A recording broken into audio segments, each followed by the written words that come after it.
Bonjour à toutes et à tous et bienvenue à cette nouvelle conférence en ligne organisée par VECA en partenariat avec Edenred, le leader mondial des solutions transactionnelles au service des entreprises et des collectivités. Cette webconférence est consacrée aujourd'hui au thème « Droit des agents publics aux prestations sociales » avec un focus sur le cadre réglementaire et un retour d'expérience. Pourquoi ce sujet ? Parce que, certes, les prestations sociales sont un droit pour les agents publics, cependant, en raison d'un cadre juridique considéré parfois comme flou, de nombreuses collectivités territoriales et établissements publics hésitent encore à mettre en œuvre de tels avantages. Or, en complément de la rigidité, selon beaucoup, de la grille indiciaire qui structure la rémunération des agents publics, les prestations sociales constituent aujourd'hui un outil dynamique de valorisation. Toutefois, la mise en place de telles prestations interroge à plusieurs titres les principes fondamentaux de la fonction publique. Par exemple, une question qui nous avait été posée, le principe d'égalité permet-il une mise en œuvre différenciée de ce type de prestations entre les agents d'une même collectivité ou d'un même établissement?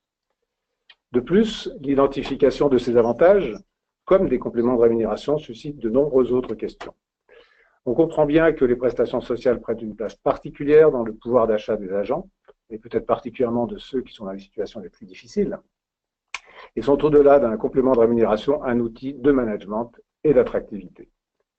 Grâce à l'appui d'une juriste et d'un DRH, nous avons pour objectif de vous éclairer sur la compatibilité de ces avantages avec les principes fondamentaux de la fonction publique et sur les conditions dans lesquelles ils sont attribués. Nous évoquerons également la question de l'action sociale dans une politique plus globale de politique RH. Pour traiter de ce sujet et pour répondre à ces questions, deux intervenants que je m'empresse de vous présenter.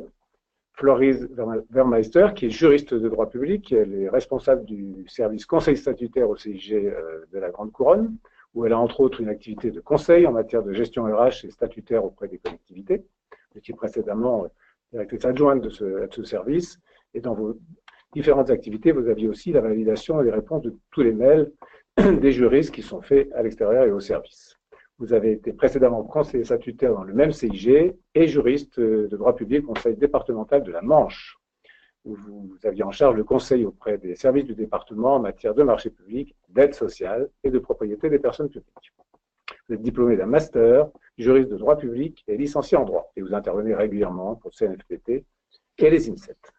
Olivier Aymard, depuis octobre 2015, DRH, directeur des ressources humaines à Aulnay-sous-Bois. Vous avez été précédemment directeur général de la FNCDG, la Fédération nationale des centres de gestion, qui regroupe les élus des centres de gestion.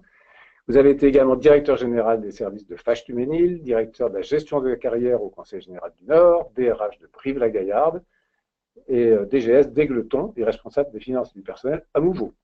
Donc une mobilité, vous pourrez peut-être nous parler d'une vision comparée des prestations sociales dans chacune de ces collectivités.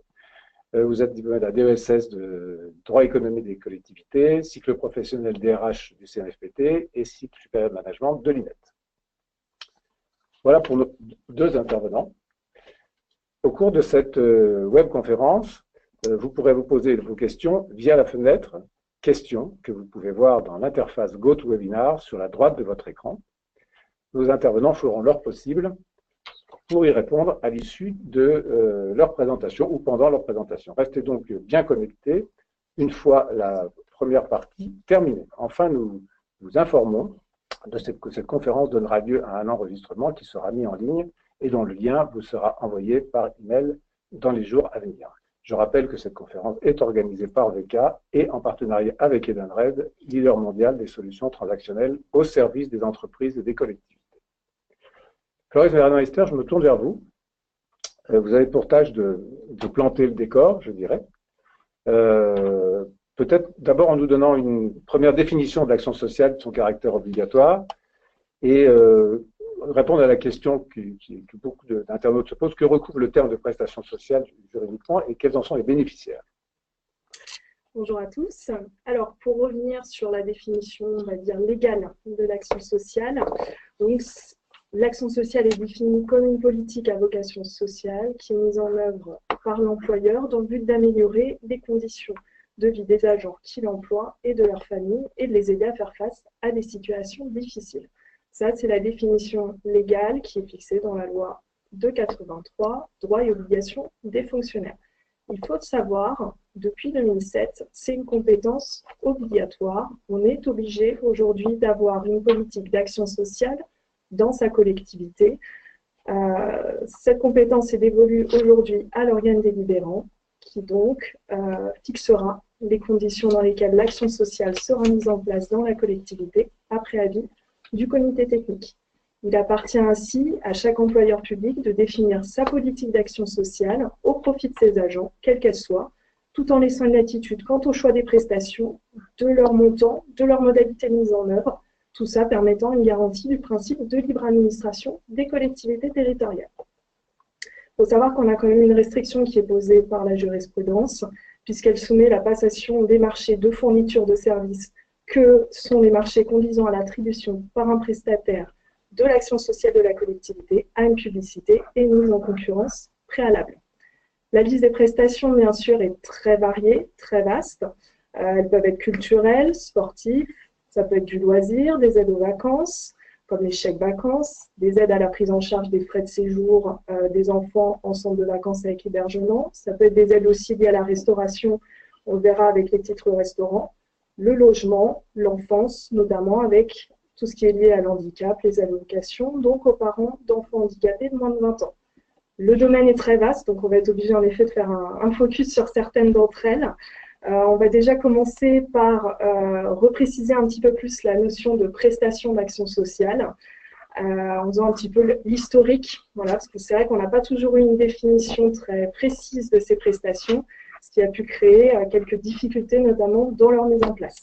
Je vous interromps, on a déjà une question qui nous arrive sur le fait est-ce que les outils NTIC rentrent dans, par exemple, l'utilisation des téléphones portables rentre précisément dans ces prestations d'action sociale? Voilà, il faut faire attention à la notion en effet de prestation d'action sociale qui n'est pas à confondre avec les avantages en nature, parce que c'est souvent la problématique qu'on peut avoir dans la mise en place justement de ces outils dans les collectivités territoriales notamment. Tout ce qui est outils type téléphone, en effet, fournis aux agents, ça peut être des véhicules, les logements de fonction, voilà, sont plutôt dans la catégorie des avantages en nature.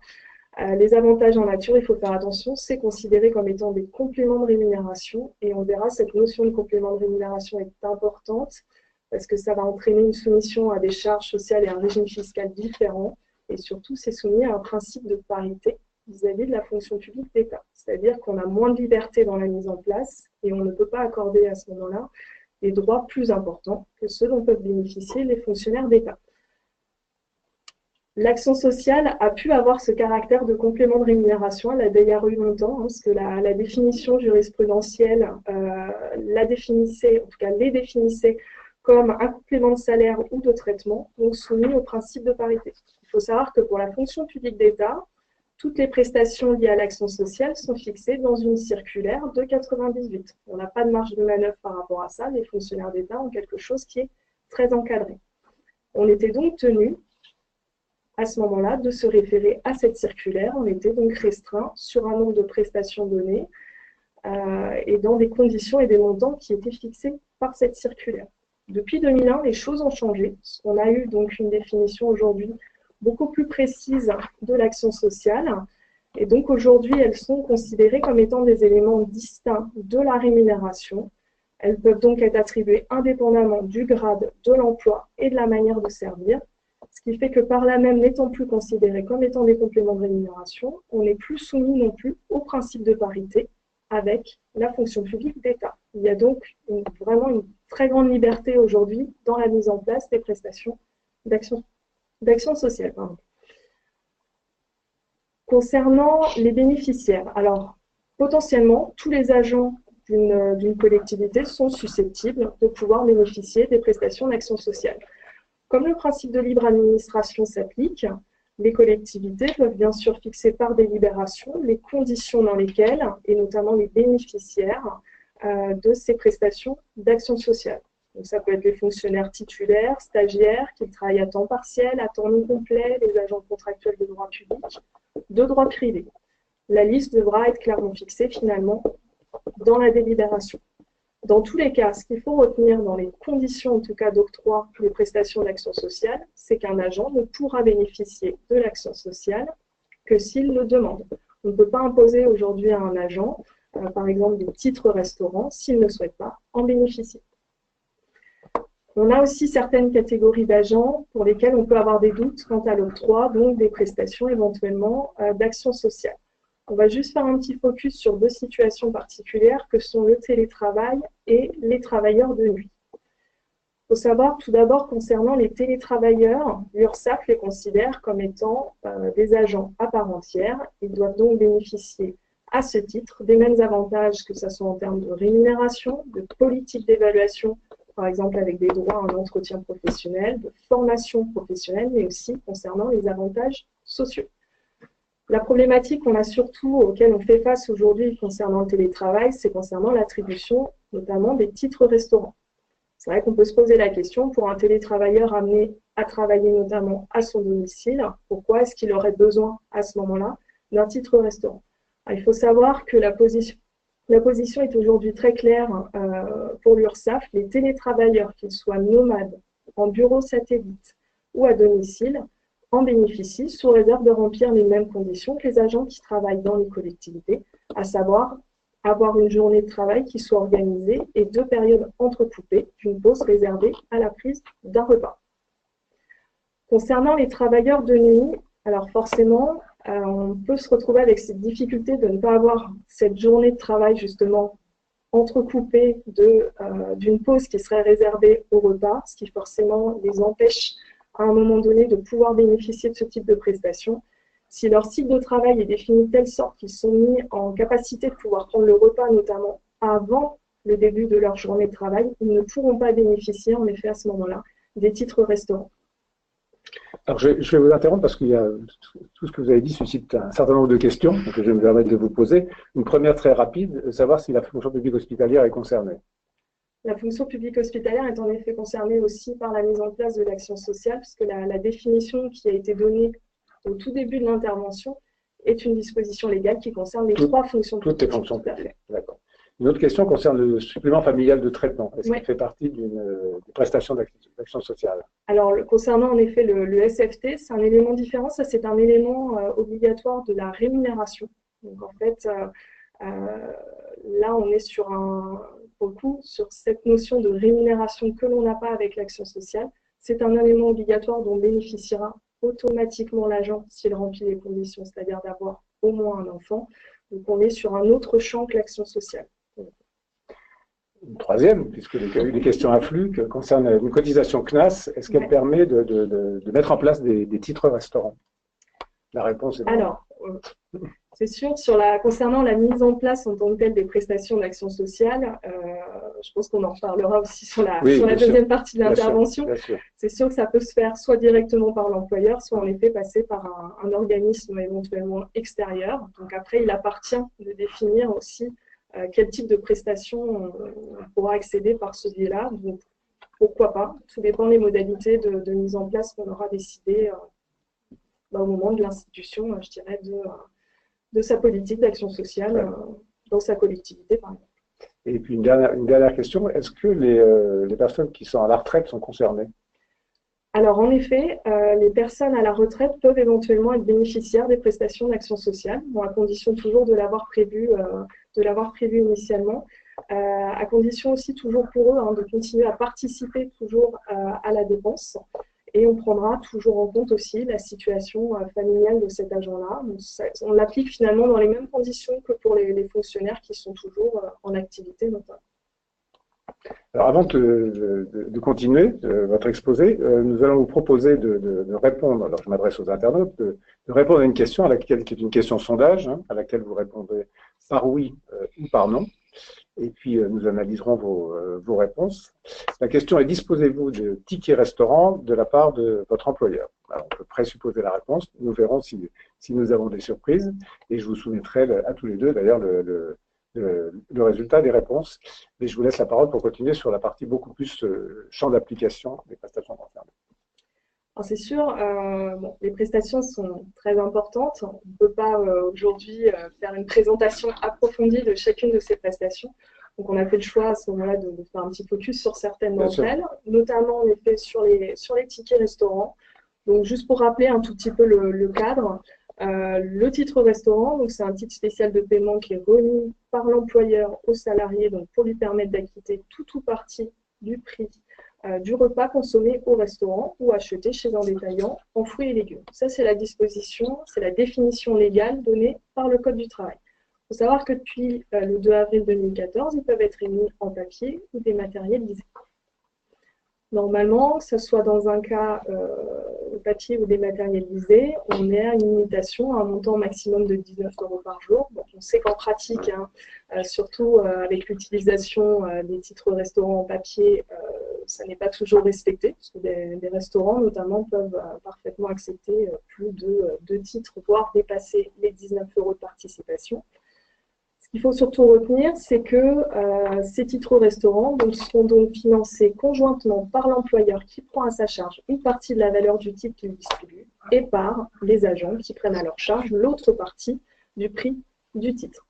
L'employeur est totalement libre pour fixer le montant de la valeur libératoire des titres restaurants qu'il octroie donc à son personnel. Aujourd'hui, on n'a aucune disposition de la réglementation en vigueur qui impose une valeur minimale ou une valeur maximale des titres.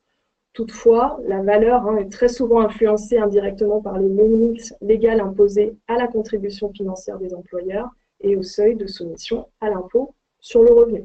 On y reviendra dans la dernière partie, mais voilà, c'est sûr qu'aujourd'hui, vous aurez une exonération dès lors que la participation est comprise entre 50 et 60% de la valeur nominale du titre et que ça n'excède pas un certain montant forfaitaire qui est fixé par an, qui est aujourd'hui, en 2017, de 5,38 €.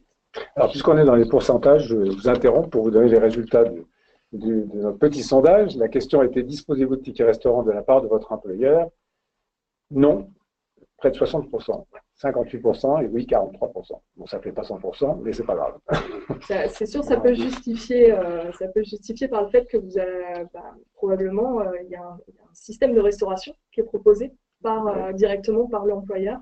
Ce qui fait que dans ce cadre-là, en effet, très souvent, on n'a pas besoin en fait, de mettre en place les titres restaurants qui ont vocation à justement aider, comme on le disait, les agents à pouvoir participer en tout cas au prix du coût de l'alimentation. Donc si forcément l'employeur propose lui-même un service de restauration, il y a tout de suite pas d'intérêt, en tout cas, pas de justification objective, on va dire, de l'employeur de mettre en place ces titres restaurants. Évidemment, vous avez une réaction par rapport au résultat de ce sondage? Non, en fait, c'est pour abonder ce que vient de dire notre collègue. C'est vrai que les restaurants administratifs sont aussi une manière d'offrir cette prestation de repas et c'est une partie. D'accord, on reviendra là-dessus. Je profite de l'occasion pour une autre question qui évoque quelque chose que vous avez traité tout à l'heure, mais je vous la repose de toute façon. Est-on considéré hors la loi si on fournit des tickets resto à des personnels qui travaillent en équipe de nuit de 21 h à 5 h? Ça pourrait être qualifié à ce moment-là, non pas comme une prestation d'action sociale, mais justement comme un avantage en nature. Donc forcément derrière, soumission à charge sociale notamment. Donc il faut faire attention surtout si on a un contrôle URSSAF par rapport à ça, parce que c'est en effet surtout l'URSSAF qui pourra embêter l'employeur sur ce type d'octroi. Même si on est d'accord, ça reste très favorable pour les agents, mais en effet, ça n'est pas légal dans ce cas-là. D'accord. Alors, oui, sur cette question-là, oui, si je peux me permettre, l'article 9 de 83 dit quand même sauf exception. Donc on peut jouer quand même sur cette exception pour les titres restaurants, parce que dans la pratique, assez peu souvent. Ça, on est d'accord, c'est très peu fixé en l'état. Pour revenir à ce que vous disiez sur la restauration, si l'employeur propose une restauration, est-ce que la participation de l'employeur est également une prestation d'action sociale?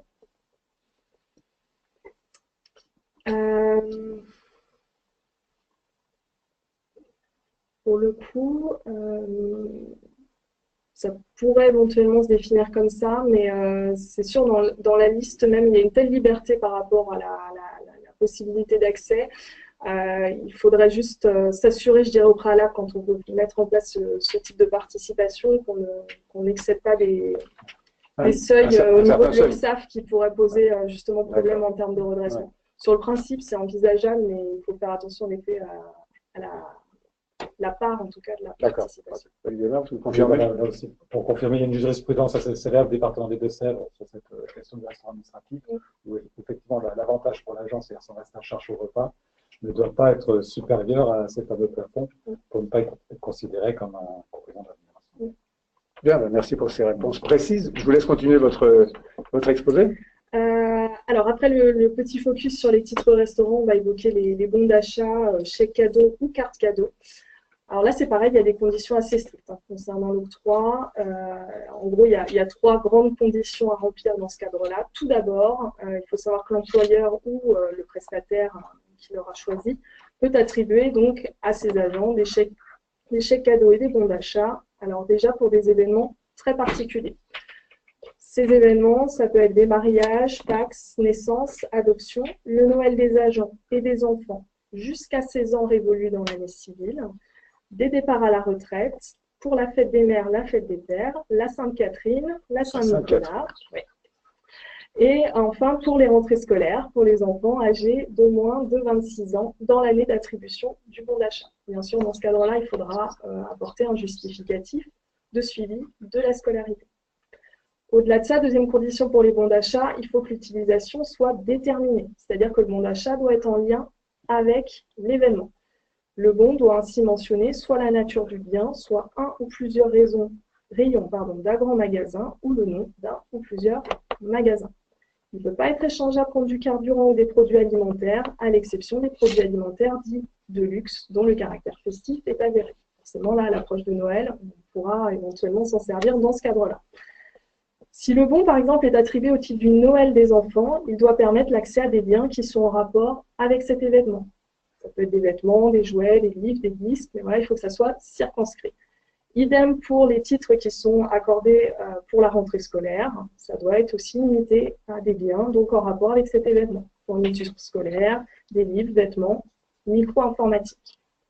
Dernière condition surtout pour ces bons, c'est que le montant doit être conforme aux usages. Voilà, c'est défini comme ça donc selon l'URSSAF. Et surtout, ça ne doit pas excéder un seuil de 5% du plafond mensuel de la sécurité sociale par événement et par année civile. Il y a une adaptation sur ce seuil pour 2 événements. Donc, pour la rentrée scolaire, le seuil est apprécié à ce moment-là de 5% par enfant. Et pour Noël, il est de 5% par enfant et de 5% par agent. C'est vrai que sinon, le seuil est très très vite atteint.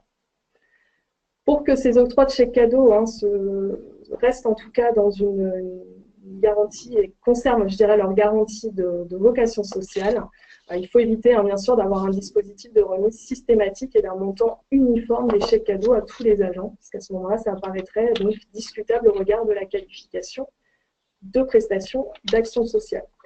Savoir que le juge administratif a déjà requalifié justement ce type de bon qui serait octroyé sans condition tenant à la situation personnelle ou familiale des intéressés, notamment lorsque les montants sont élevés, les ont requalifiés en complément de rémunération, donc au sens de l'article 88 de la loi du 26 janvier 84, dès lors, soumission au principe de parité entre la fonction publique territoriale et la fonction publique d'État. Et comme dans la fonction publique d'État, on ne peut pas instaurer ce système de bons cadeaux automatiques et uniformes, une délibération, notamment dans la territoriale, qui aurait prévu ce type d'institution de bons serait dès lors illégale. Le chèque emploi. Chèque emploi, donc le CESU préfinancé, pour le coup, c'est un titre spécial de paiement qui a pour le but le développement des services donc à la personne. Lorsqu'il a cette nature de titre spécial de paiement, il peut être préfinancé, donc en tout ou partie par une personne morale au bénéfice des agents et aux ayants droit. Il faut savoir que la valeur faciale maximale du CESU ayant la nature de titre spécial de paiement émis sur support papier est fixée par arrêté à 99,99 €. Ça n'a pas bougé depuis une bonne quinzaine d'années, donc on est toujours sur ce montant-là. C'est une prestation donc, qui a pour objet de favoriser le maintien à la fois de l'activité professionnelle des parents, donc rémunérés en totalité ou en partie, et donc de déclarer les salariés occupant des emplois qui peuvent être attributaires de ce CESU. Alors forcément, le domaine peut être varié, ça peut être la garde d'enfants, l'assistance aux personnes âgées, le recours à des services aux personnes donc, à leur domicile pour des tâches ménagères et familiales, ça peut être le recours à une assistante maternelle agréée. Les collectivités territoriales en particulier ont possibilité de choisir certaines prestations parmi celles-ci. Ça peut être aussi ouvert à toutes les prestations que je viens de citer. À titre de comparaison, dans la fonction publique d'État, ce sera limité uniquement à la garde des jeunes enfants. On a vraiment justement cette idée de ne pas être soumis au principe de parité qui permet d'avoir beaucoup plus de liberté, notamment dans la fonction publique territoriale. Et un dernier point, tout ce qui est charges sociales et régime fiscal autour de ces prestations. Alors, on va revenir sur les trois prestations. Alors, concernant les titres restaurants, on avait commencé à l'évoquer tout à l'heure. Donc, le complément de rémunération résultant de la contribution de l'employeur à l'acquisition par les agents des titres restaurants sera exonérée d'impôt sur le revenu dès lors qu'elle est comprise entre 50 et 60% de la valeur nominale du titre et n'excède pas la limite pour 2017 de 5,38 €. Comme on disait tout à l'heure, forcément, ça va vraiment conditionner le montant des titres restaurants qui seront octroyés aux agents. L'exonération des charges sociales CSG, CRDS s'opérera dans les mêmes limites pour les titres restaurants. Il faut faire attention parce qu'en cas de mauvaise application de ces règles, si on dépasse l'une de ces limites, voire les deux limites, la loi dispose à ce moment-là que le redressement ne portera que sur la fraction des cotisations et contributions indûment exonérées, sauf si l'employeur est de mauvaise foi ou répète en tout cas cet agissement. Si on est dans ce cas-là de mauvaise foi ou d'agissement répété, à ce moment-là, le dépassement d'une des deux limites entraînera la réintégration dans l'assiette de cotisation des sécurités sociales de la totalité de la participation patronale et non pas uniquement ce qui dépassait les deux limites que l'on a évoquées juste avant. Il y a une petite question qui est en fait une précision. Le montant que vous évoquiez, qui est carrément un montant de solde, 99,99 €, est-ce qu'il est annuel? Alors, pour le coup, la fixation par arrêté, c'est pas annuel dans le sens où c'est par chèque, on va avoir 99 €. On va le voir sur la soumission en tant que telle aux cotisations ou à l'imposition. On est sur un montant qui est beaucoup plus élevé. Aujourd'hui, pour le coup, on peut faire cette partie-là directement. Le seuil d'exonération des cotisations sociales, CSG, CRDS et de l'impôt sur le revenu concernant les CESU est de 1 830 € par an. D'accord. Donc, c'est par chèque 99,99 € jusqu'à cette limite. En tout cas, si on va être exonéré, 2 830 €. Après, on peut toujours dépasser, mais à ce moment-là, il y aura soumission aux cotisations et à imposition. S'il y a d'autres précisions que vous voulez apporter par rapport aux questions qui sont posées, on pourra le faire en fin de conférence, bien entendu. Si on prend juste sur les bons d'achat et les chèques cadeaux, pour être exonéré à ce moment-là du paiement des cotisations et des contributions de sécurité sociale, il faut respecter les 3 conditions cumulatives d'octroi que l'on a vues juste avant. Donc, forcément, une attribution en lien avec les événements évoqués précédemment, mariage, Pacs, naissance, rentrée scolaire, etc. Une utilisation aussi du bon qui soit toujours en lien avec l'événement pour lequel il est attribué. Donc, il faut veiller surtout à la temporalité de la délivrance du bon d'achat. Ainsi, par exemple, l'URSSAF va considérer qu'un bon d'achat rentrée scolaire qui serait délivré en décembre pour une rentrée qui serait intervenue en septembre ne peut plus être considéré comme étant en lien avec l'événement rentrée scolaire. Dès lors, si on a délivré tardivement ce bon, on va être assujetti, pour le coup, aux cotisations de sécurité sociale. La dernière condition, c'est aussi donc d'avoir le montant qui soit conforme aux usages concernant ces bons, donc avec une exonération qui ne s'appliquera que dès lors que le montant global attribué par année civile n'excède pas 5% du plafond mensuel de la sécurité sociale. Passé ce seuil, on aura soumission à la CSG, CRDS ainsi qu'à l'impôt sur le revenu. Merci pour ces explications qui étaient très très claires sur un sujet qui peut être ardu. Je profite quand même de votre présence pour vous poser une question par rapport, puisque vous travaillez au CIG Grande Couronne, sur le rôle et la place des centres de gestion dans ce domaine des prestations sociales, parce que je crois que ça fait partie d'une des compétences, des missions facultatives des centres de gestion. Comment s'articule? C'est une mutualisation, depuis 2007, en fait, la loi du 19 février 2007 qui a permis de rendre obligatoire aussi les prestations d'action sociale dans les collectivités. Ça s'est accompagné aussi de cette nouvelle mission facultative pour les centres de gestion qui peuvent exercer en tout cas les compétences d'action sociale pour les collectivités de leur ressort géographique. À ce moment-là, en fait, elles se substituent, en tout cas dans la gestion de l'action sociale, donc en mettant en place des dispositifs, alors qui peuvent être par le biais de contrats cadres, notamment, avec des organismes spécialisés qui permet à ce moment-là de mutualiser les prestations et d'obtenir des coûts plus intéressants aussi pour la mise en place des prestations d'action sociale. Notamment peut-être pour les petites collectivités. Notamment. Voilà, parce que ce n'est pas évident, comme on est sur une compétence obligatoire, une dépense obligatoire pour les collectivités, il est souvent plus simple dans le cadre aussi de leur affiliation au centre de gestion, d'adhérer aussi, si le centre de gestion a mis en place cette mission, hein, ce qui reste facultatif, d'adhérer aussi à ce type de prestations pour offrir aussi voilà, des prestations d'action sociale intéressantes pour leurs agents, même si on est sur des collectivités avec 5, 10, 15, 20 agents. Olivier Aymard, à votre connaissance, ancien responsable de la FNZDG, c'est quelque chose qui est assez généralisé dans les centres de gestion ou les accords cadres, assez peu. Ouais. Il y avait aussi des COS départementaux qui étaient gérés par certains centres de gestion. Mais c'est vrai que quand c'était des actions facultatives, ce n'est pas l'action la plus développée. Ça a un intérêt aussi dans le sens où ça permet aux collectivités d'éviter de rentrer dans toute la procédure de mise en place de marchés publics, parce que forcément, c'est le centre de gestion qui finalement se retrouve à gérer cette partie-là de recours à un prestataire éventuellement extérieur. Donc, toute la procédure de passation marché public est à ce moment-là évitée par les collectivités qui sollicitent cette prestation facultative du centre de gestion. Merci pour toutes ces explications. Olivier Aymard, je me retourne vers vous après cette première question. On va essayer d'évoquer avec vous, évidemment, ce qui est mis en place à Aulnay, hein, mais ce qui est intéressant aussi, en complément de l'exposé de Floris, c'est d'avoir votre regard de praticien, de DRH, DG, etc. Mais commençons d'abord, si vous voulez bien, par ce que vous avez appelé une sorte de mise en perspective, quoi, si je puis dire. Je vous en prie. Très bien. Donc, historiquement, l'action sociale, l'action sociale au niveau des collectivités a été instituée bien avant les lois de 2007 ou la loi Sapin de 2001 et même la loi de 84. Personnellement, donc, j'étais dans le monde des collectivités à partir de 1984.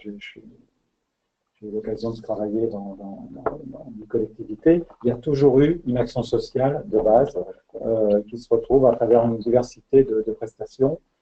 L'arbre de Noël dans tous les cas, les colis aux agents, à leurs familles également dans tous les cas. On retrouve aussi des primes à location qui ont été présentées tout à l'heure le plus souvent. Le restaurant administratif, alors notamment au début de ma carrière, assez facilement, les sorties, les voyages, les secours. Donc, toutes ces actions à divertir sont toujours, enfin la plupart des cas, offerts aux agents. Et donc l'action sociale, les lois de 2007 ont eu pour objet de les sécuriser, de bien les délimiter, les préciser, et non pas de créer un droit nouveau. D'ailleurs, la loi de 84 prenait acte de ça, puisque dans l'article 111, elle régularisait ces fameuses primes qui étaient versées collectivement acquises et qui permettaient donc d'être intégrées dans la rémunération. Et de même, elle citait l'action des centres de gestion.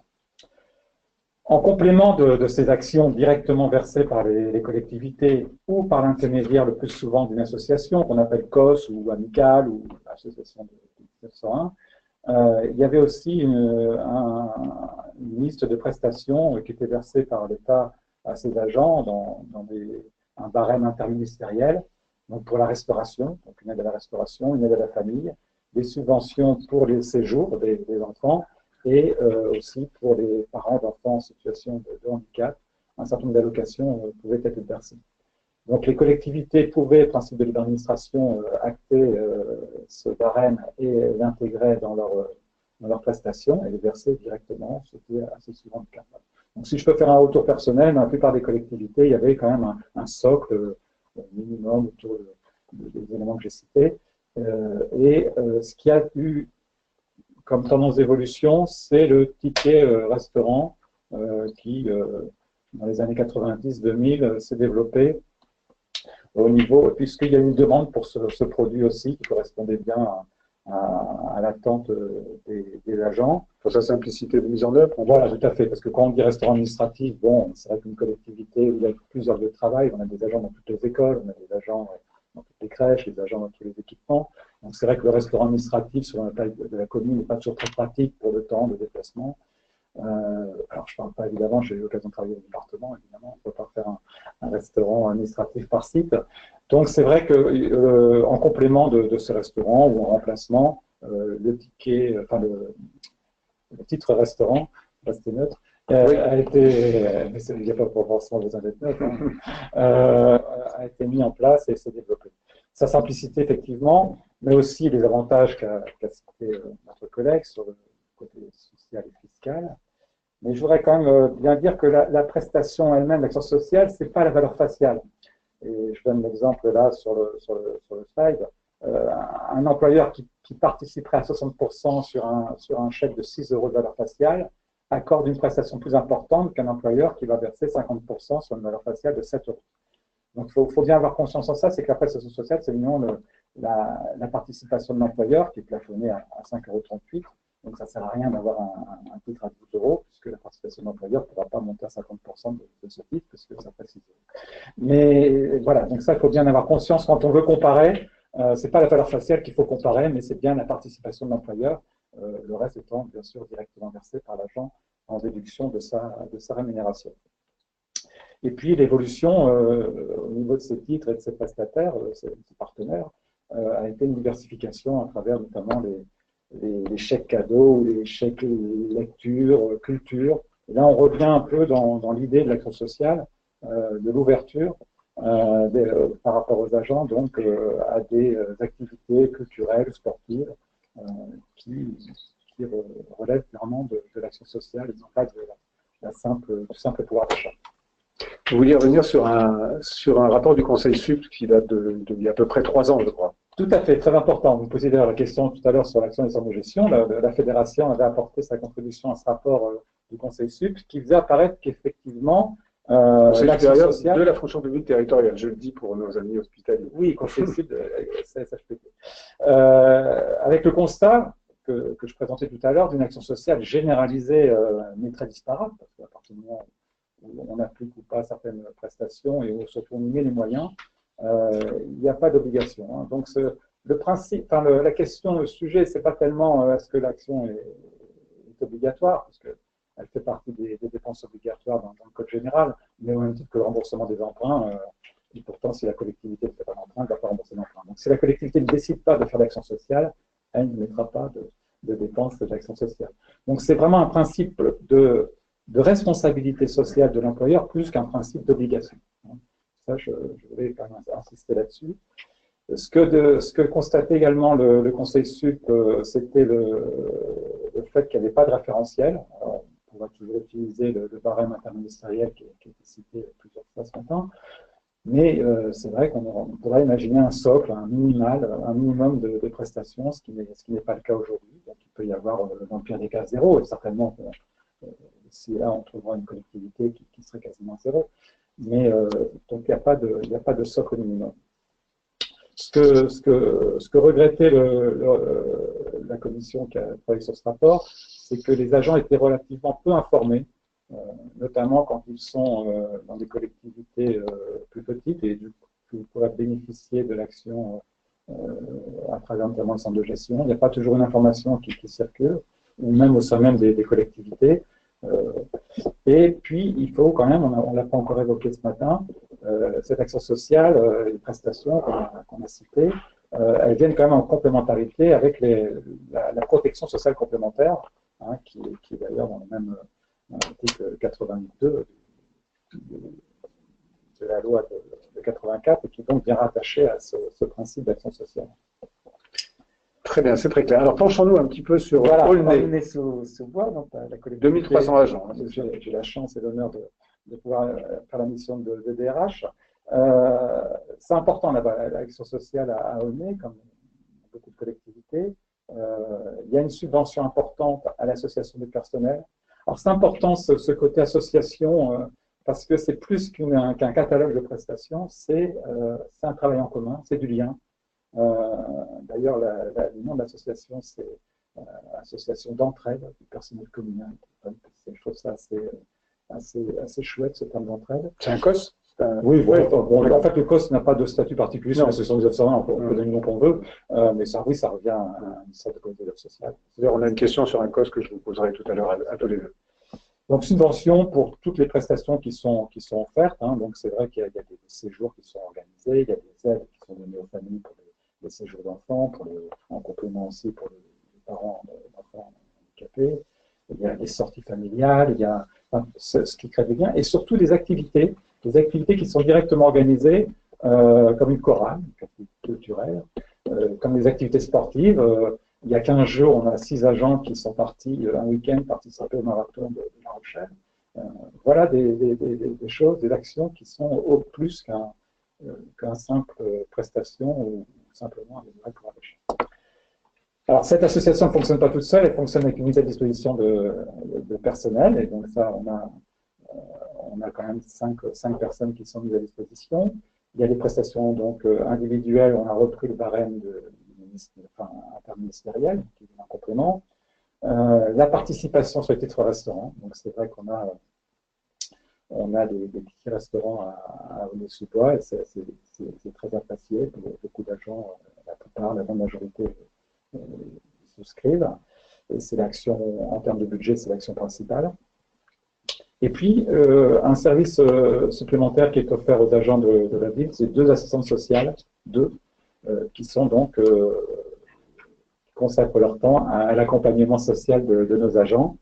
Je n'ai pas mis les chiffres ligne par ligne, mais total, c'est près de 2 millions d'euros qui sont donc consacrés. Et je donne une référence, c'est que le budget formation, cotisation, CNFPT incluse, hein, plus la cotisation à 0,9. À 0,9, voilà. Donc, à baisser un peu, mais on l'a complété par des actions en cotisation. De même que le coût du service formation avec ces agents, ces 6 agents à Aulnay, tout ça fait à peine la moitié. Donc, l'action sociale, aujourd'hui, pour les DRH, elle ne peut pas être ignorée ou écartée. C'est un volet de la politique RH. Je parlais tout à l'heure de la responsabilité de l'employeur plus qu'une obligation. Et de la même façon, au niveau des directions des ressources humaines, c'est un vrai volet du schéma directeur ou du plan d'action qu'on essaye de mettre en œuvre. Je discutais hier avec un DRH qui me disait que ce sont souvent ceux parmi les agents qui en ont le plus besoin qui utilisent le moins les prestations. Est-ce que vous confirmez ce… Alors, pas forcément, mais c'est vrai que c'est un peu l'idée que donner le rapport sur l'information. C'est vrai que peut-être plus, mais sur des actions qui sont offertes directement en régie, genre pas par en régie, mais par l'association, pour les voyages ou les sorties. C'est vrai que parfois, il y a un cercle restreint de gens qui connaissent bien le principe d'inscription, qui peuvent faire valoir leur choix. Peut-être de ce point de vue-là, il peut y avoir parfois des gens qui n'osent pas, des gens qui n'osent pas forcément accéder à ces prestations. Sur les tickets restaurants, par exemple, c'est tout à fait généralisé, de même que sur les arbres de Noël ou les cadeaux. Mais c'est vrai que sur certaines actions plus spéciales, c'est vrai qu'il peut y avoir un cercle restreint. Alors, je vous pose une question parce que pour parler de comportement, parce que vous évoquez une évolution, à la fois des attentes et des comportements. Oui, voilà, je disais que l'égalité tend à être, mise en avant devant la solidarité. Justement, la solidarité, c'est quoi? Quelque part, c'est un peu d'inégalité. Et donc, on remarque à travers plusieurs signaux, notamment le fait que la prestation d'action sociale qui est liée au titre restaurant est souvent mise sur la table au moment des négociations sur le régime indemnitaire, parce que quelque part, on peut entendre parfois que la première action sociale, c'est le pouvoir d'achat des agents. Bon, ça peut s'entendre, c'est vrai que, notamment pour les agents de catégorie C, les agents moins bien rémunérés. Donc, c'est vrai que quand on parle du pouvoir d'achat de ces agents d'évolution, avec la valeur du point d'indice qui a été bloquée pendant de très très longues années, hein, plus de 6 ans, et puis là, elle a évolué légèrement. Ouais. Il y a trois leviers. Soit on augmente le régime indemnitaire, soit effectivement avec la protection sociale complémentaire, c'est bien développé à partir de 2011, on renforce la participation, soit on développe les actions sociales, et notamment les titres restaurants qui sont distribués à tous les agents qu'ils souhaitent et qui donc quelque part sont plus égalitaristes que les actions ciblées. Mais donc ça, c'est vrai que c'est souvent mis sur la table. Il y a aussi un intérêt pour la collectivité, c'est-à-dire que si vous voulez donner 100 € de plus par an ou 200 € de plus par an aux agents, si vous le faites sous forme de titre restaurant, autant qu'on soit au-dessus du plafond, et ben, vous serez l'agent en aura directement les frais sans verser de CSG. Et on a des internautes qui sont très attentifs, qui relevaient un terme que vous avez utilisé tout à l'heure, de prestations individuelles. Qu'est-ce que vous mettez derrière ce terme de prestations individuelles? Voilà, les prestations individuelles par rapport aux actions collectives, ça serait plus justement ce qui était comme le barème, enfin inspiré du barème interministériel, des prestations d'aide à la famille ou aux agents directement qui vont en séjour, qui ont un enfant en situation de handicap. Voilà, ça sont des prestations individuelles. Le titre de restaurant, en tant que tel, il est individuel, mais c'est une action collective dans le sens, comme je le disais, ça peut faire partie de la négociation collective sur l'évolution du pouvoir d'achat des agents. Et en ce qui concerne la subvention elle-même qui est remise à l'association, comment est-ce qu'elle est déterminée? Et est-ce que au moment où cette prestation est définie, la collectivité peut insister pour cibler telle ou telle action? Oui, alors on fait appel un peu effectivement à la gouvernance dans les associations, oui, qui la plupart du temps donc sont gérées par les agents, et ça c'est important, ils sont impliqués, ils ont des représentants élus. La collectivité, et alors pour voir les statuts, hein, est représentée. C'est vrai qu'elle n'est pas forcément majoritaire dans le conseil d'administration, en tout cas ce n'est pas le cas, mais en tant que financeur principal ou exclusif, il faut une convention d'objectif pour quand on verse une association une subvention, hein, au-delà de 23 000 € du mois, c'est bien le cas. Hein. C'est vrai que par le biais d'une convention, il peut y avoir donc d'objectifs, il peut y avoir donc une influence quand même de la collectivité sur les orientations qui vont être mises en œuvre. Puis continuer sur l'évolution des attentes et des comportements. Je vous propose de poser une question aux internautes, parce que c'est un sujet qu'on abordera dans le dernier volet de votre intervention. Donc cette question qui va s'afficher, les dispositions d'action sociale sont-elles un critère d'attractivité dans votre mobilité externe? Externe, bien entendu. Donc vous répondez par oui ou par non. C'est vrai qu'on voit beaucoup d'offres d'emploi où elles sont citées maintenant. Donc vous répondez par oui ou par non à cette question, et puis on commentera vos réponses dès qu'on les aura. Je vous laisse continuer, Olivier. Très bien. Donc, on l'a un peu abordé. Là, dans l'évolution des comportements, on a quand même une attitude de plus en plus consumériste. Et donc, là où la solidarité s'éloigne un peu pour plus d'égalité, peut-être, puisque la motivation, la demande première des agents, c'est donc de pouvoir améliorer leur situation matérielle, on parle de conditions de vie dans l'article 9, plutôt que de créer du lien, ce que j'évoquais. Et ça se retrouve par un manque d'implication des agents à deux niveaux, manque d'implication en termes de participation, c'est vrai qu'ils participent moins aux événements qui peuvent être organisés par la collectivité, et moins d'implication aussi dans le bénévolat pour comment dire, mettre en œuvre les efforts d'association. C'est-à-dire que les administrateurs sont souvent en consacrant du temps. Alors, on a bien sûr des autorisations d'absence qui sont prévues, mais c'est vrai qu'au-delà de ces autorisations d'absence, pour faire fonctionner une association, il faut donner de soi-même, enfin, c'est la notion de bénévolat. Et l'évolution, depuis un certain nombre d'années, donc, c'est quand même une baisse de cette implication, de ce bénévolat, et une baisse de la participation des agents aux événements. Si on fait une soirée, si on fait une sortie, c'est un peu plus difficile. Parce qu'il y a d'autres sollicitations, parce qu'il y a une comparaison qui se fait avec ce qui peut se faire ailleurs. Et donc, c'est ce comportement qu'on trouve aussi dans une demande de billetterie, hein, qui est offerte par les opérateurs nationaux ou par les opérateurs locaux, hein, que nous sommes, d'accès à des parcs d'attractions, des cinémas, avec bien sûr une prise en charge sur ces billets.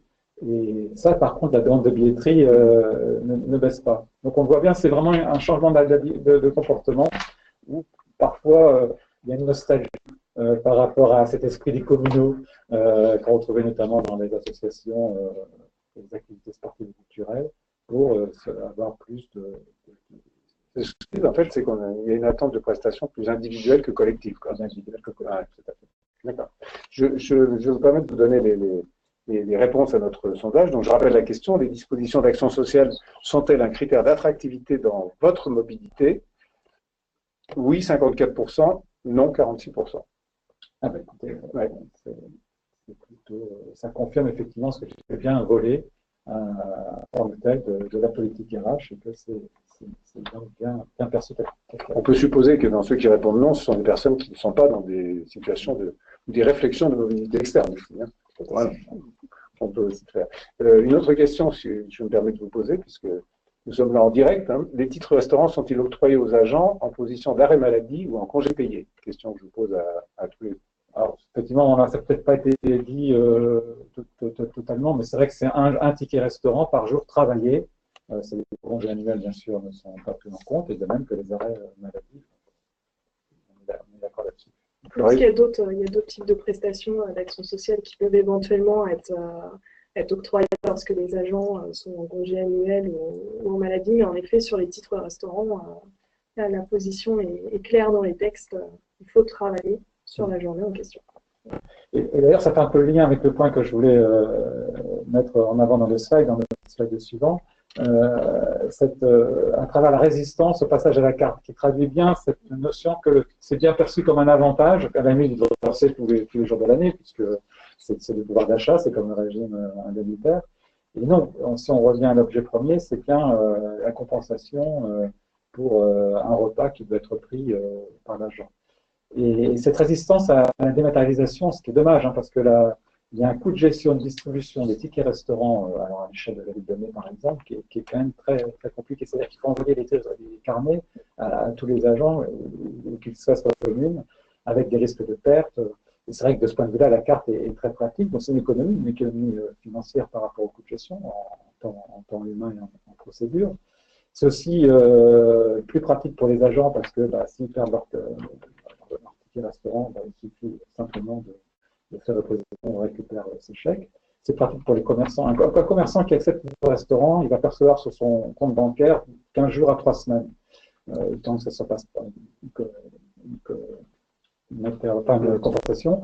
Alors que s'il accepte la carte sur le même terminal que pour les cartes bleues, il est crédité à 48 heures.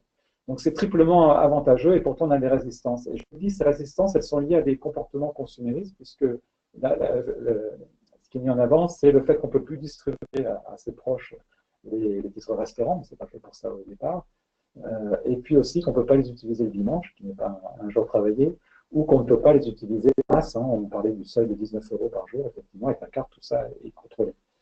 Mais ce sont des objections qui sont facilement contournables. Et moi, je pense qu'il faut aller vers la dématérialisation, que ça n'impacte pas le pouvoir d'achat, parce que de toute façon, la valeur qui sera chargée sur la carte sera consommée. Alors après, c'est des comportements différents à adopter. Hein. Si on peut aider son enfant mercredi à aller manger un fast-food, et 5 € ou lui donner un accès à travers le smartphone. Voilà ce que je voulais dire. Et pour arriver aussi donc à ce critère d'attractivité, c'est vrai qu'on le voit même dans les annonces, hein, où on parle souvent en bas de l'annonce, on parle de rémunération, de régime alimentaire et de l'action sociale. C'est quelque chose qui peut être mis en avant, en termes bien sûr d'avantages pécuniaires. Mais je pense qu'une collectivité qui a une action sociale, notamment sur les actions collectives, hein, que j'essaie aussi de défendre un peu ici, ça contribue aussi à un climat social, ça contribue aussi à une réputation, enfin, dans le sens où on dit là-bas, les gens ont un sentiment d'appartenance, sont fiers d'être de la collectivité. Et je pense donc qu'il ne faut pas négliger dans l'action sociale cette action collective qui joue aussi sur l'image et donc l'attractivité de la collectivité. Au-delà du recrutement, c'est aussi un outil peut-être de fidélité des agents qui sont dans la collectivité. La première politique de recrutement, c'est de conserver ces agents et notamment ces bons agents. Donc c'est vrai qu'à travers ces actions, c'est autant de choses qui permettent de fidéliser effectivement les collaborateurs précieux.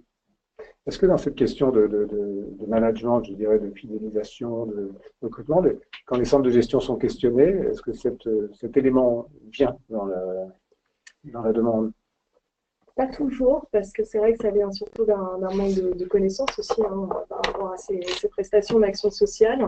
C'est vrai que souvent, c'est aussi dans les phases de recrutement beaucoup l'employeur qui va mettre ça en avant et pas toujours le candidat qui va chercher à savoir quelles sont les prestations d'action sociale, parce qu'en effet, on est plutôt dans un sens où on essaie de vendre aussi la collectivité, plutôt que d'avoir un intérêt qui soit exprimé forcément toujours par le candidat ou la collectivité, justement, qui contactera un centre de gestion. C'est pour ça qu'il y a un travail de communication à faire aussi de la part des centres de gestion sur les prestations qu'on peut offrir sur les petites collectivités. Parce qu'en effet, étant dans les X missions que peuvent proposer un centre de gestion, voilà, c'est une petite partie. C'est vrai que ce n'est pas la plus connue de celles qui peut être proposée par les centres de gestion. Donc ça nécessite en effet une communication presque plus du centre de gestion vers les collectivités que des membres des collectivités auprès du centre de gestion. C'est vrai qu'on voit l'importance que ces prestations prennent maintenant dans le management des organisations. Surtout en lien avec la protection sociale complémentaire, parce que forcément c'est le développement aussi par ce biais-là, du développement en tout cas de cette protection qu'on a pu aussi mettre en avant à cette occasion les prestations d'action sociale un peu plus globales, même si c'est vrai qu'elles existaient depuis bien plus longtemps. Il y a une question sur un sujet que vous aviez évoqué tous les deux, sur les critères pour obtenir l'allocation versée aux parents d'enfants handicapés. Oui, alors bon, c'est des critères évidemment assez officiels, hein, c'est-à-dire qu'il faut une reconnaissance par la maison du handicap de la situation de l'enfant, et ça ouvre droit pour la collectivité qui décide à des prestations forfaitaires mensuelles selon les ressources de l'agent ou pas. Et puis aussi une aide pour les séjours dans des centres spécialisés. Oui. Et puis après, avec une prise en charge qui se fait donc, toujours sur présentation, des justificatifs exigés. C'est vrai que tout est très, très réglementé pour le coup sur cette partie-là. Une question sur de revenir sur les bons d'achat. Combien de bons d'achat peuvent être attribués dans le cas de bons d'achat délivrés pour les enfants de 2 personnels salariés d'un même GIP? En effet, vous avez cette problématique-là, je suppose, avec les couples d'agents qui travaillent auprès du même employeur.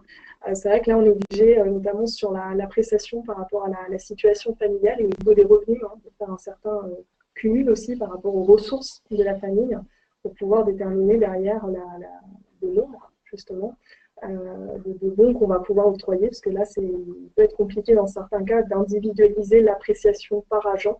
Parce que dès lors qu'on va avoir des critères, notamment de quotient familial qui vont entrer en ligne de compte sur l'attribution de ces coûts, on va être obligé de regarder justement des éléments de ressources un peu plus globaux. Donc là, le couple sera peut-être plus regardé de manière globale que la personne individualisée. Ça va dépendre des critères qu'on aura fixés toujours dans sa délibération concernant l'octroi individuel de ces dons. Oui, enfin, c'est vrai qu'à partir du moment où il y a des notions c'est quoi une somme de ressources, peu importe qu'ils travaillent ou pas dans la même collectivité, puisque ce qu'on a demandé, c'est la binarisiation, et donc tout à ce moment-là est transparent. Alors, une question qui sera probablement une des dernières. On connaît tous les situations de mutualisation, voire de fusion de nos collectivités en ce moment, avec des transferts de personnel. Et là, la question est plus précisément sur effectivement un transfert de personnel d'une commune à une communauté. Et la question se pose à la fois sur l'évolution du COS, la question de passer d'un COS communal à un COS intercommunal. Donc, que faut-il faire, changement de statut, point d'interrogation, etc. Et aussi la question de la contribution de la collectivité à l'association elle-même. Comment faire évoluer ça, cette subvention participation?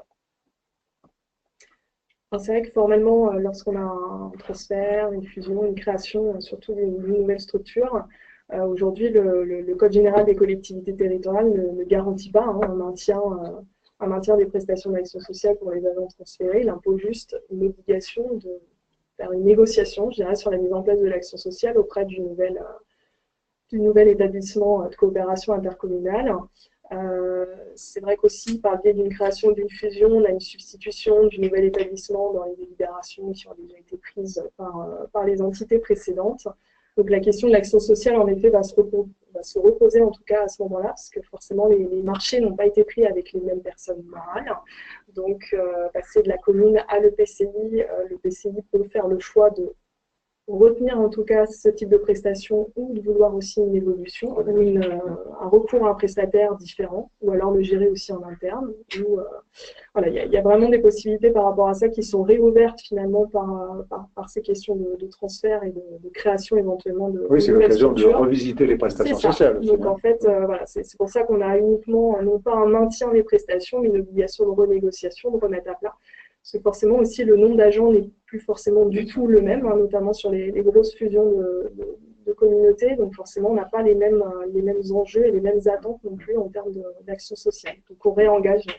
Donc changement de statut de l'association, délibération pour... Alors, l'association, formellement, elle est censée être indépendante, et en tout cas séparée de la collectivité, donc elle ne disparaît pas en fait au moment du transfert. Par contre, c'est sûr que les conventions et les subventions en tout cas qui sont octroyées à cette association nécessitent en tout cas la prise d'actes et de délibération supplémentaires de la part du nouvel établissement pour pouvoir poursuivre ou modifier. Olivier Marc, vous vouliez réagir sur ce sujet-là plus précisément? Oui, pour appuyer le propos, c'est-à-dire qu'en général, par définition, quand on parle d'intercommunalité, c'est qu'il y a plusieurs communes. Et donc, cette remise à plat nécessite bien souvent une harmonisation, puisqu'il va falloir accueillir les agents des différentes communes. Et ça peut être plutôt une opportunité dans le sens où l'harmonisation se fait à 99% vers le haut et non pas à la défaveur des agents. Donc, c'est pas un frein, à mon avis, à la mobilité au transfert. On va prendre deux dernières questions. La première, vous y avez déjà partiellement répondu tout à l'heure, c'est sur les établissements hospitaliers, sur leur liberté de mise en œuvre des prestations sociales. Est-ce qu'ils ont les mêmes que les collectivités locales? Alors, ce n'est pas directement votre champ. Voilà, là pour le coup, en effet, comme on n'a pas on a une autre forme d'organe, c'est pas formellement des organes délibérants, hein, forcément au niveau de l'hospitalière, c'est vrai que c'est peut-être la fonction publique qui vient plus piocher d'un côté et de l'autre. En tout cas l'État et la territoriale. Comme ça, je ne pourrais pas vous dire, vous savez peut-être... Oui, je ne suis pas hospitalier, je n'ai pas l'occasion d'être détaché, mais je sais qu'il y a un opérateur, par contre, national pour les hospitalières. Peut-être que je me trompe dans le nom, mais c'est GOS ou quelque chose comme ça. Il y a un centre de gestion centralisé de l'hospitalier. Déjà, avec un volet social. Avec un volet social. Et puis, donc, une toute dernière question qui est, on revient sur le handicap. Pour l'allocation handicap, la notion de réduction du temps de travail ou d'arrêt d'activité fait-elle partie des critères?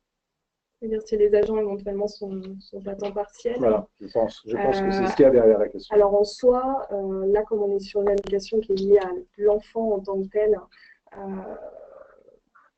c'est surtout la reconnaissance qui sera faite par la MDPH qui va importer. Après, le fait que l'agent soit lui-même éventuellement à temps partiel pour pouvoir s'occuper de son enfant handicapé n'a pas d'influence en fait sur le montant de l'allocation. Il faut savoir qu'aujourd'hui, les agents à temps non complet ou à temps partiel ne sont pas censés bénéficier d'une proratisation, on va dire, des prestations d'action sociale. Alors, une toute dernière, c'est la dernière des dernières, mais question. Quel est l'établissement qui ouvre les droits pour un agent mis à disposition? L'établissement d'origine ou l'établissement d'accueil? Alors, c'est une bonne question. Sur la mise à disposition, forcément, souvent tout est réglé par le biais de la convention de mise à disposition. Très souvent, pour ne pas créer une rupture d'égalité, je dirais par rapport notamment aux agents qui sont mis à disposition totalement auprès d'une autre structure, pour qu'ils puissent bénéficier finalement des mêmes droits que les collègues avec qui ils travaillent au quotidien. Souvent, c'est l'organisme d'accueil qui a tendance à faire bénéficier en tout cas de ces prestations d'action sociale auprès de l'agent mis à disposition, mais c'est aucunement une obligation. Il pourrait très bien aussi avoir un partage qui se fait entre les deux, ou alors un agent qui reste rattaché à l'action sociale de sa collectivité d'origine. Ça doit être réglé dans la convention de mise à disposition. Mais en pratique, c'est souvent l'administration d'accueil. Olivier, sur ce sujet, non, vous confirmez. Bon, en tout cas, merci infiniment pour la qualité de vos prestations, le côté complémentaire qui était très intéressant. On va remercier VK et son partenaire Edenred de nous avoir donné la possibilité d'avoir cet échange. On va remercier les internautes qui ont été très actifs. Mais là, on arrive à la fin du temps dont on dispose. Pour ceux qui n'ont pas eu de réponse à leurs questions, ils ont la possibilité de poser ces questions par le biais du VK Ligne Expert. Où vous avez des experts qui répondront à vos questions. Et puis, je vous rappelle que bientôt, vous retrouverez cette conférence en ligne d'ici quelques jours. Et en tout cas, merci pour ce bon moment et merci aux internautes pour cet échange et cette participation. À très bientôt.